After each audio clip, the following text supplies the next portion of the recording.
Hari ini kita masih ngobrol seputar Pilkada serentak 2024 khususnya di Kabupaten Bondowoso. Sudah muncul bakal calon dua pasangan Rahmat dan pasangan Bagus. Dari pasangan Rahmat ini ada salah satu partai pengusung, yakni Partai Golkar yang dikomandani oleh Adi Krisna sebagai Ketua DPD Golkar Kabupaten Bondowoso. Bagaimana keseriusannya, bagaimana asiknya kita ngobrol dengan Ketua DPD Golkar Bondowoso, ikuti kita terus hanya di Lacak.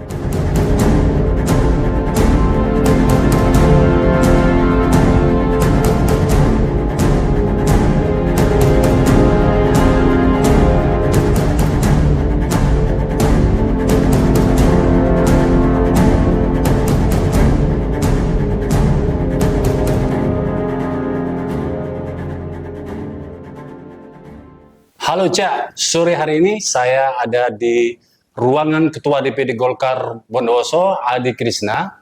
Kita akan ngobrol tentang seputar Pilkada serentak 2024 karena Golkar hari ini berlabuh mengusung Rahmat dan Ra'asad. Saya akan ngobrol panjang lebar dan kita akan mendalami kenapa Golkar itu berlabuh kepada pasangan Rahmat. Mas Krisna, selamat sore. Ya, sore. Perbincangan di publik ini banyak sekali gitu, dan Partai Golkar menjadi salah satu yang menjadi sorotan publik. Kenapa Partai Golkar itu dengan tagline-nya kemarin itu yang saya sempat baca juga di media online dan di beberapa media sosial, ada istilah pagar gitu kan. Mungkin pemahaman saya adalah Partai Golkar yang tentunya mengusung pasangan Rahmat dan Ra'asad. Saya ingin mendalami ngobrol-ngobrol tentang kenapa sikap politik dan Golkar mengusung Rahmat gitu. Itu mungkin maksudnya yang perlu saya gitu. Pertama, kita ini kan sudah tahu bahwa Rahmat dan Ra'asad ini tidak punya ambisi untuk menjadi pemimpin di Bondowoso. Dan di dalam Islam itu kita ini justru harus hati-hati terhadap orang yang punya ambisi. Nah, ketika beliau berdua ini tidak punya ambisi, tapi dapat mandat dari para masyayikh, dan beliaunya ini siap menerima mandat itu untuk menata Bondowoso supaya lebih baik, maka menurut saya itu alasan yang logis bagi Partai Golkar untuk mendukung Rahmat dan Ra'asad. Itu yang pertama. Kemudian yang kedua, Rahmat dan Ra'asad ini didukung oleh mandatnya itu dari para masyayikh. 3 pondok pesantren besar yang kita ketahui. Ada Nurul Jadid, ada Wali Songo, ada Salafiyah Safiyah Sukorejo. Ya, kita ini kan harus ingat bahwa 3 pesantren ini bukan hanya berkontribusi terhadap masyarakat Bondowoso, tapi sudah berkontribusi terhadap bangsa Indonesia. K.J. As'ad itu sudah jelas kontribusinya terhadap perjuangan kemerdekaan Indonesia sangat luar biasa, dan kita tahu itu. Nah, itu juga menjadi salah satu pertimbangan dari Partai Golkar untuk mendukung itu. Jadi dengan 2 alasan itu, meskipun partai politik itu kan rumusnya itu siapa dapat apa. Tapi dalam konteks ini maka Golkar itu sudah mencapai pada puncak titik kulminasi pengabdiannya. Jadi sudah tidak lagi berpikir siapa dapat apa lagi. Kerangka idealnya berarti Partai Golkar ini tidak hanya hanya sebatas bagaimana punya kekuasaan gitu mungkin itu yang maksudnya. Enggak itu. Tidak, kita lihat Rahmat ini sudah sekian tahun itu fokus di dunia pendidikan, menjadi rektor, mengasuh pondok pesantren. Ra'asad pun juga seperti itu, punya majelis sholawat, mengasuh pondok pesantren.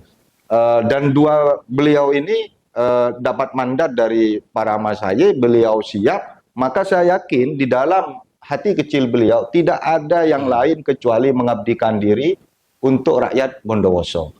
Nah, selama pemimpin kita itu niatannya itu sudah mengabdikan diri, semata-mata mengabdikan diri untuk rakyat Bondowoso, itu sesuai dengan doktrin Golkar, karya kekaryaan, bukan kuasa kekuasaan. Artinya pertimbangan Golkar saya pikir substansi banget gitu. Ketika figur Rahmat dan Ra'asad ini punya pengalaman yang cukup menurut saya, misalkan Rahmat pernah di legislatif gitu kan, terus Ra'asat mimpin pondok pesantren, mengelola lembaga pendidikan. Nah, tapi jauh dari itu Mas Krisna, saya ingin mendalami juga, apakah Golkar hanya melihat dari sisi itu gitu. Misalkan dari perspektif kekuatan dukungan politik publik misalkan, apa Golkar tidak pernah menganalisa itu gitu? Begini, memang politik itu adalah kekuasaan, tetapi kekuasaan di sini itu bukan end goal, tapi soft goal. End goal dari politik itu adalah bagaimana menciptakan kehidupan masyarakat yang lebih baik. Nah, dalam konteks ini maka pertama yang harus difikirkan oleh kita bukan kekuatan politik, tetapi sejauh mana figurnya itu punya kemampuan, track record, dan niat yang tulus untuk mengabdikan diri.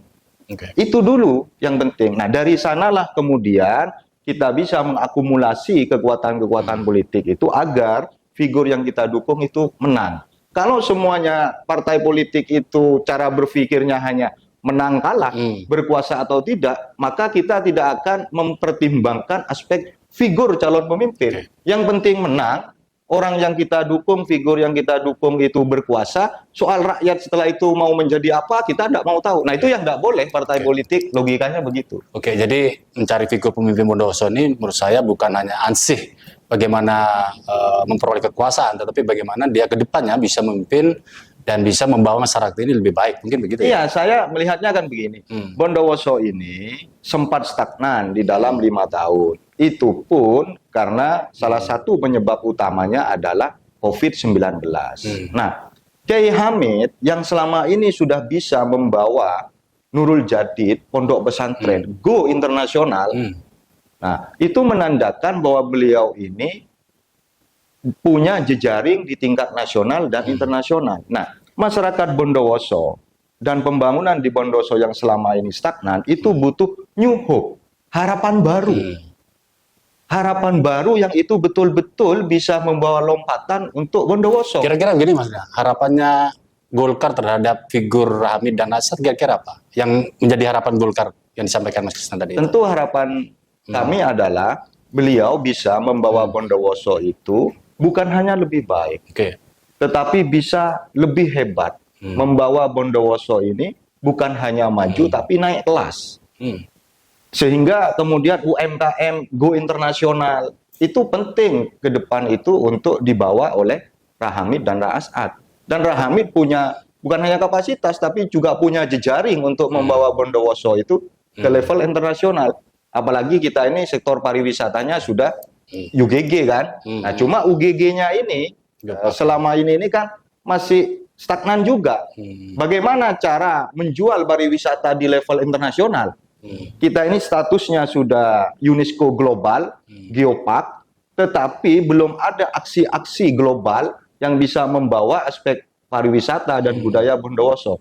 Nah, Rahamid mempunyai peranan kunci di sini karena beliau sudah punya jaringan internasional yang cukup luas. Kalau bicara ini ya, Rahamid misalkan, publik sempat gini, kalau kita lihat di medsos, di obrolan-obrolan di publik di bawah itu, Rahamid dianggap oleh sebagian publik itu, Rahamid belum mengenal betul tentang Bondowoso gitu kan, belum mengenal betul tentang Bondowoso. Kira-kira kalau Mas Krisna melihatnya dari sisi apa itu? Kalau ada, ya ini bicara publik ya, ini biasa publik ya. Gitu. Kira-kira gimana pendapatnya? Saya kira kan begini, sekarang ini kita ini sudah zaman global teknologi. Kita mau tahu Afrika, bukan hanya petanya, bukan hanya wilayahnya, tetapi budayanya, nilai-nilainya, sejarahnya, itu sekarang cukup lewat teknologi media sosial. Nah, apalagi Rahamid ini ya, tidak jauh-jauh amat kok, orang Probolinggo, beliaunya itu. Cukup mudah lah untuk memotret Bondowoso. Banyak santri, alumni Nurul Jadid yang berasal dari Bondowoso. Kemudian yang kedua, beliau ini pernah jadi anggota DPR RI 2 periode. Berangkatnya dari Dapil Bondowoso. Saya pikir soal pengenalan daerah itu Rahamid sangat menguasai dan beberapa punya jejak rekam sebagai mantan ini ya. Mantan anggota DPR RI. Dan keluarganya kan juga ada di Bondowoso. Saya kira kalau soal itu bukan soal yang prinsip. Begini. Saya pengen ini lagi mendalami ke Mas Krisna gitu. Golkar ini kan, saya lihat dari awal itu kan munculnya Mas Krisna itu kan sudah cukup, menurut saya cukup populer sebenarnya kan, dengan banyaknya banner dan segala macam itu. Ada publik juga menginginkan kenapa Golkar tidak berdiri sendiri misalkan dengan keputusan MK yang terakhir misalkan hanya dengan 7,5% suara gitu, itu bisa memberangkatkan calon sendiri gitu. Pertimbangan Partai Golkar sendiri gimana itu maksudnya? Ya itu tadi, mandat dari para Masaye diberikan kepada Rahamid. Figur yang menurut saya itu kemampuannya, intelektualitasnya, kepemimpinannya, jaringannya itu sudah lebih dari cukup. Dan kalau di dalam bahasa Islam, mandat dari para Masaye ini kan isyarah.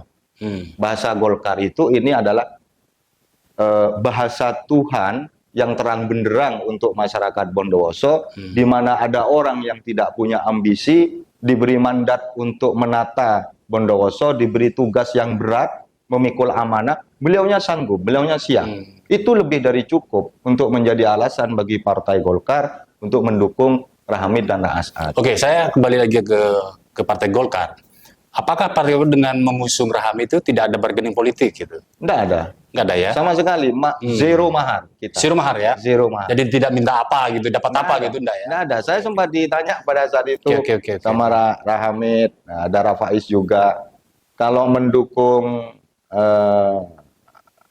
Golkar, kalau mendukung itu apa permintaannya? Oke. Saya sampaikan, kalau mendukung kami nggak punya permintaan apa-apa. Diulang lagi sama Rahamid. Nggak biasa Mas Krisna dalam politik itu ya, wajar lah. ada power sharing, itu biasa. Oh iya saya paham itu Ra. Tapi dalam konteks ini dengan alur cerita munculnya Rahamid itu Golkar nggak minta apa-apa.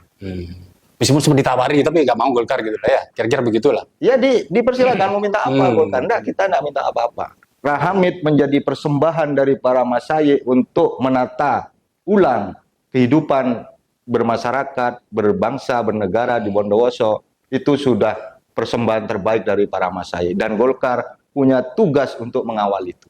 Jadi Golkar ini mengkultur banget lah kalau saya nilai begitu ya. Mengkultur banget lah. Jadi menarik gitu, partai nasionalis gitu, tetapi politiknya kultur banget gitu. Nah, saya ingin begini aja ke Mas Krisna itu.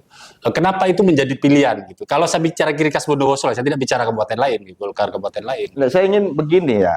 Kalau itu orang menilai Golkar menjadi kultur banget, itu mungkin penilaian publik itu ya silakan, itu sah-sah saja. Tapi setidaknya pertama doktrin Golkar itu karya kekaryaan itu tadi. Sehingga selama masyarakat itu bisa berdaya, bisa makmur, bisa sejahtera dengan konsep-konsep pembangunan karya kekaryaan, sudah Golkar punya tugas untuk mengawal itu. Karena ini bagian dari Partai Golkar mengawal doktrin karya kekayyaannya Golkar. Kemudian yang kedua, di dalam politik itu kan kita harus, kan ada anak tangganya. Ada tukang politik, ada politisi, ada negarawan. Nah, kita Partai Golkar itu ingin belajar supaya Golkar ini sampai pada level negarawan. Kalau sudah levelnya itu negarawan, maka sudah bukan lagi siapa dapat apa. Bukan lagi take and give. Tapi sejauh mana rakyat itu terjamin kesejahteraannya. Ya, jadi Golkar saya berharap, mungkin harapan Mas Krisna ya, Golkar ini bisa nanti Rahamid dan Raas Ad ini misalkan terpilih, itu kan harapannya ya bisa menjadi negarawan juga kan begitu. Kira-kira begitu ya. Kira-kira begitu ya. Oke. Sekarang begini Mas Krisna, saya pengen ini juga ya mendalami obrolan kita ini kan. Jadi ada berapa juga publik ini menyampaikan begini. Golkar ini kan sebenarnya bisa dibilang gitu kan partai yang milenial gitu kan. Jadi saya nggak tahu survei internalnya Golkar, saya nggak tahu gitu ya. Tapi mungkin Mas Krisna bisa jelaskan. Nah, ketika ini ada kecenderungan misalkan kelompok milenial, kalau dalam konteks pemilu itu atau pemilihan itu kan ada pemilih pemula gitu kan. Nah, saya pengen mendalami ini juga gitu. Itu Golkar gimana caranya itu kok bisa milenial itu tertarik gitu kan? Sehingga kebanyakan anak muda itu kalau saya ketemu termasuk ini ya teman-teman kalau ngobrol di warung kopi itu kan dia lebih kenal ke Krisnanya itu, ke Golkarnya itu ketimbang partai yang lain yang menurut saya itu belum kuat lah aroma milenialnya gitu loh. Saya kira mungkin begini ya, itu bukan karena sosok saya secara pribadi, tapi karena platform dari Partai Golkar itu yang ingin memberikan ruang kepada anak-anak muda itu untuk berproses di dalam dimensi politik. Sebenarnya kita ini ingin memfungsikan partai politik itu bukan hanya sebagai partai politik yang orientasinya kekuasaan. Tugas partai politik itu kan selain orientasi kekuasaan, yang itu kita temui di dalam pemilu, itu kan juga mencerdaskan kehidupan masyarakat, melakukan pendidikan politik. Nah, Golkar itu ya sebenarnya selama ini sekedar menjalankan fungsi itu, melakukan pendidikan politik, melakukan pencerdasan terhadap masyarakat, yang skup yang dipilih itu adalah anak-anak muda. Kenapa kok anak-anak muda? Anak-anak muda itu rata-rata alergi terhadap politik. Politik itu dianggap tabu, politik itu dianggap kotor, dan lain-lain. Intinya politik itu negatif lah. Nah, kita selama ini ya bergaul dengan teman-teman, berinteraksi dengan anak-anak muda itu hanya ingin memberikan cakrawala yang benar tentang partai politik, tentang politik. Itu saja. Nah, bahwa kemudian teman-teman anak-anak muda itu welcome ke Golkar dan seterusnya, saya pikir itu bonus saja. Bonus. Awal bahwa ada informasi Mas Krisna mau maju dengan Pak Ketua nih, Ketua DPC PKB, Pak Haji Ahmad Dhohir gitu. Menanggapi itu gimana Mas Krisna? Ya, memang kami ada komunikasi dengan Pak Ketua, dengan Pak Dhohir. Tetapi kemudian Pak Dhohir mengurungkan niat itu. Ya, karena Hamid dapat mandat dari Kiai Holil. Coba bayangkan orang sekelas Pak Dhohir yang sudah berkarir sekian puluh tahun di partai politik, nah kemudian Mas Haye memandatkan kepada salah satu orang yang dianggap terbaik bagi Bondowoso, Pak Dhohir saja mengurungkan niatnya. Apalagi orang seperti saya yang baru tumbuh. Kenapa kok tidak wakilnya itu dari Golkar? Karena sempat ada obrolan di awal tadi yang disampaikan Mas Krisna bahwa ada wacana bahwa Mas Krisna akan berganding dengan Pak Ketua, tapi ini PKB gitu, atau PKB Golkar. Nah, kenapa ini nggak terjadi nih? Ya, kalau harapan Golkar, itu siapapun yang diberi mandat oleh Mas Haye, itu Golkar bisa mendampingi sebagai wakilnya. Tetapi, ya karena itu tadi, Golkar sudah sampai pada level, ya tidak lagi siapa mendapat apa. Jadi, Golkar baru nih ceritanya ya. Saya lebih mendalami sedikit lagi obrolan ini, biar semakin lama semakin menarik gitu. Figur Rahmat ya yang menjadi putusan pagar lah. Kalau saya lebih suka pagar karena kemarin sempat deklarasi itu pagar tuh. Singkatannya mungkin Partai Golkar. Ada juga semacam guyonan. Nah, pagar ini jadi pagar beneran atau pagar seperti apa gitu? Kalau pakai anonim lain ya. Istilah lain misalkan. Pertama begini, kita ingin mengulang sejarah. Pagar ini tidak hanya muncul hari ini. Dulu pada saat Pak Amin Said dengan Kiai Salwa, kita sudah pada saat itu mendeklarasikan pagar Aswaja. Nah, hari ini kita mendeklarasikan pagar Rahmat. Partai Golkar adalah energi kemenangan Hamid dan As'ad. Bisa nggak Mas Krisna, energi itu yang kayak apa gitu? Bisa disampaikan sedikit lah energi itu. Energi apakah kesiapan mesin partai atau apa gitu energi? Ya, tentu yang pertama adalah mesin partai itu kami sebelum memutuskan itu melakukan rapat dengan ketua-ketua pimpinan kecamatan dan semuanya setuju. PKPK ya? Iya, mendukung Hamid ini. Maka kami pun ke bawah pada saat deklarasi, ketua-ketua Golkar desa hadir semua di alun-alun itu. Jadi energi yang dimaksud itu yang pertama adalah kami punya mesin partai yang akan bekerja sungguh-sungguh, serius, keluar keringat untuk kemenangan Rahmat. Yang kedua, energi yang dimaksud itu juga kami punya konsep pembangunan dalam 5 tahun ke depan yang kami namakan Bondowoso Emas. Nah, kami sudah menyampaikan kepada Hamid supaya konsep pembangunan Bondowoso Emas ini juga diakomodir ke dalam visi misi. Blueprint-nya disampaikan juga ya? Sudah, yellow print. Kalau di Golkar yellow print. Yellow print, sorry. Ya, yellow print. Berarti keyakinan Partai Golkar ini menurut saya sudah sepenuh hati ini ya. Iya, ya begini, sejarah nabi-nabi itu dari awal tidak dikenal orang. Oke. Tetapi nabi-nabi itu ya syiar untuk maslahat umat masyarakat.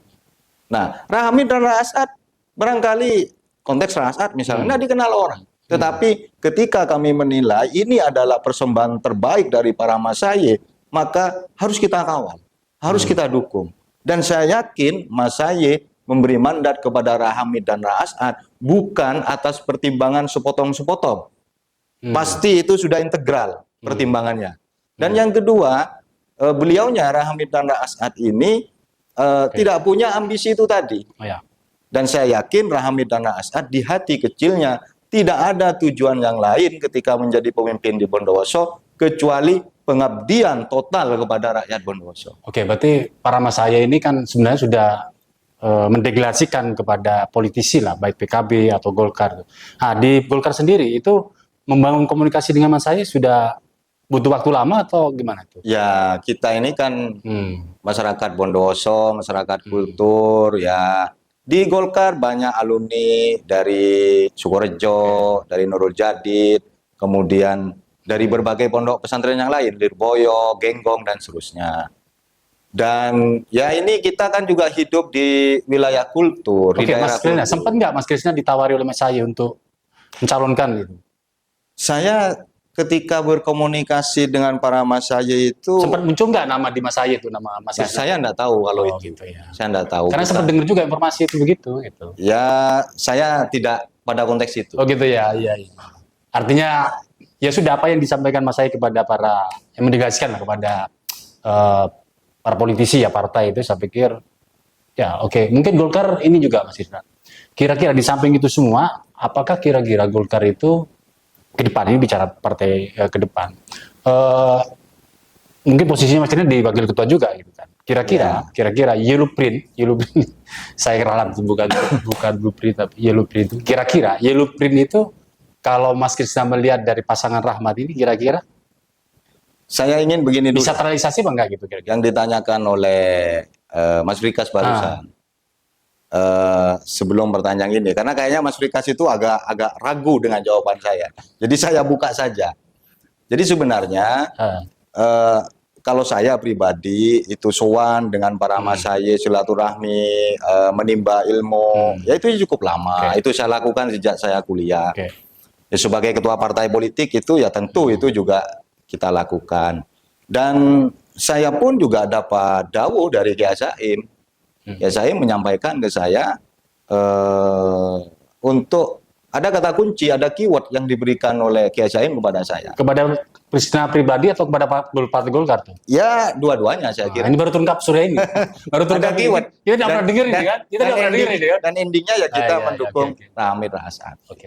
Ya, saya melihat begini juga Mas Krisna. Golkar itu kan memang partai nasionalis, tetapi dari berapa perhelatan suksesi pilkada itu kan kemarin bisa contoh Sabar dengan Dada gitu kan. Lagi-lagi Golkar pilihannya kepada PKB gitu koalisinya. Meskipun kemarin juga berhadapan dengan P3 misalkan dan PDI gitu. Nah, apakah itu juga yang diyakini oleh Mas Krisna bahwa ya pilihannya harus ke Rahmat gitu?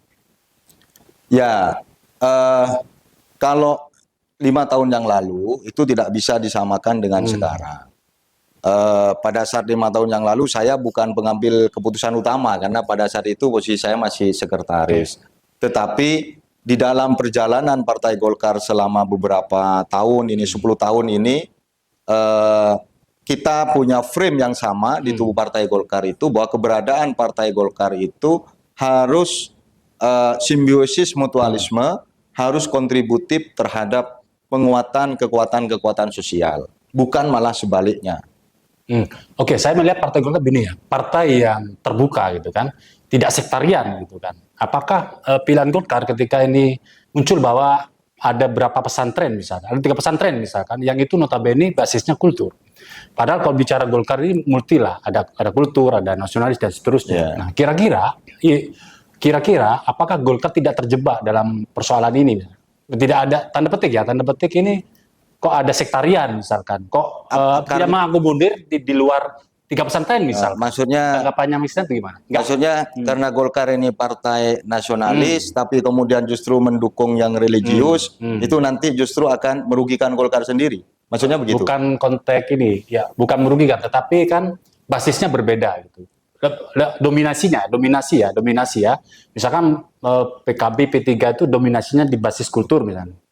Kalau Golkar kan lebih plural gitu, lebih ya kultur masuk, ya nasionalis masuk gitu. Nah, maksud saya begini, apakah itu ketika Mas Krisna tadi bilang ini oleh tiga pesantren besar gitu kan, apakah di luar itu apakah tidak akan terbangun bahwa oh ini kok sektarian gitu? Sebenarnya enggak. Kalau Golkar melihat itu gimana? Sebenarnya enggak. Ini kan basis sosial kita. Okay.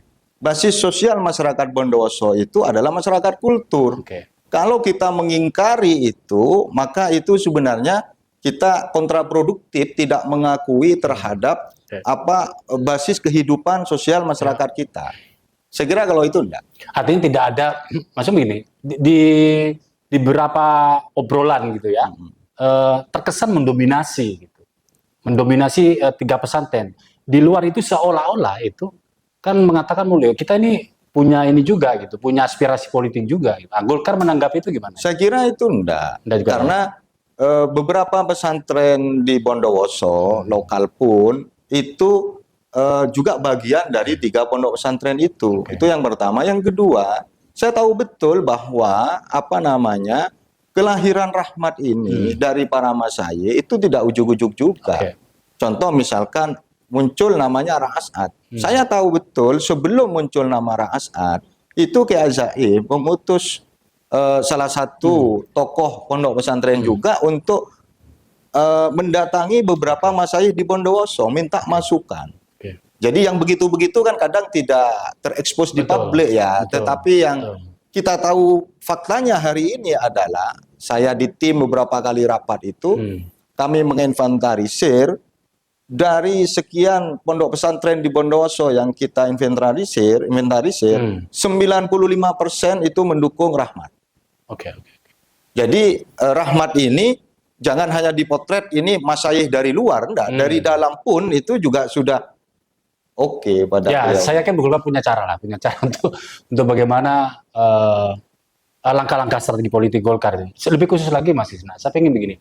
Golkar ini kan punya ciri yang mungkin, ini boleh dikoreksi ya, tidak dimiliki oleh partai yang lain gitu.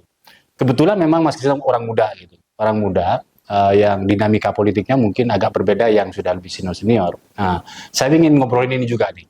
Kenapa misalkan Golkar itu lebih lebih samina wa ta'na gitu. Kesannya begitu. Kalau muda ini kan biasanya ada dialog gitu kan, dialog tentang politik, dialog tentang musyawarah gitu. Tidak terkesan bahwa Golkar itu samina wa ta'na gitu. Nah, Golkar ini berdiri di atas pilar-pilar doktrin Partai Golkar.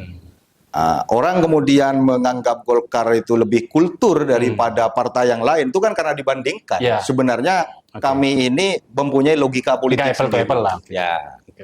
Baik. Jadi saya melihat juga begini, konteks pilkada hari ini, bahwa ada perspektif Golkar ya, saya ingin dari perspektif Golkar, tidak perspektif lain-lain, bahwa ketika ini ada misi rekonsiliasi kan begitu, yang wacana lah, kalau saya anggap ini wacana perbincangan di banyak kalangan gitu kan. Nah, Golkar melihat konteks rekonsiliasi itu seperti apa gitu? Sebenarnya soal isu misi rekonsiliasi itu karena saya melihat yang berpikir begitu itu karena hanya melihat pada kulitnya saja. Kalau kita mau memahami lebih mendalam, ini ada keinginan dari para masyayikh itu untuk memikirkan Bondowoso bersama-sama. Yang kemudian direpresentasikan nahkodanya itu harus Rahamid. Kan begitu kan? Nah, ketika para masyayikh itu sudah ingin terlibat sungguh-sungguh dalam menata masyarakat Bondowoso agar lebih baik, Masa partai tidak mau ikut? Masa partai ini mau bertolak belakang dengan beliau-beliau itu? Justru meskipun realitanya politisi partai itu lebih paham tentang kondisi politik Bondowoso. Enggak juga, siapa bilang? Oh, belum begitu tentu. Ya? Oh, kalau Golkar enggak begitu belum ya? tentu juga. Oh, enggak ya. Saya meyakini bahwa kadang begini Mas Rikas, partai politik itu kadang karena dia hanya berpikir politik kekuasaan. Maka dia itu terhalang oleh hijab kepentingan ego partainya. Nah, Golkar tidak ingin terhalang oleh hijab itu. Makanya kami membuka diri bahwa ada yang lebih penting dibandingkan doktrin politik untuk kekuasaan itu adalah apa? Kemaslahatan umat, kemaslahatan masyarakat. Dan itu sesuai doktrin karya kekaryanya Golkar. Golkar ini bukan kuasa kekuasaan, bukan. Karya kekaryaan. Baru dengar sekarang nih. Iya, artinya adalah nggak masalah Golkar itu bukan nggak jadi presiden, nggak jadi wakil presiden, tetapi selama visi karya kekaryaannya itu untuk rakyat Indonesia, itu ya Golkar akan ikut. Ya, Golkar di depan lah, jadi pagar ya. Ya, itulah kira-kira itu. Iya. Makanya kami hari ini itu fokus menjadi bagian dari partai koalisi untuk memenangkan Rahamid dan Ra'asat, dan ke depan kalau beliau ini ditakdir, insya Allah ditakdir oleh Allah Subhanahu Wa Taala, dengan segala kekuatan yang dimiliki oleh Golkar, baik daerah maupun nasional, kami akan backup penuh kepemimpinan Rahamid Ra'asat. Oke, menarik sekali nih. Waktunya kalau diterusin ini nggak cukup ini, 1 jam, 2 jam. Tapi saya pengen ini yang terakhir, Mas Krisna, bisa disampaikan closing statement gitu. Oke, terima kasih Mas Rikas. Sama-sama. Untuk masyarakat Bondowoso, closing statement saya, kaglidung mak kaponcogati, senumpak dokar mare asonat. Tak usah bingung mele bupati, asareng Golkar, Pele Rahamid ben Ra'asat. Rahmat 24 jam mendengarkan dengan telinga, melayani dengan hati. Rahmat menang menuju Bondowoso berkah. Sekian obrolan hari ini dengan Ketua DPD Golkar Bondowoso, Mas Adi Krisna. Terima kasih banyak waktunya. Asik ini kita ngobrol-ngobrol, dan lain waktu kita bisa ngobrol yang dengan tema-tema yang lain. Ikuti terus episode kita hanya di Elaca.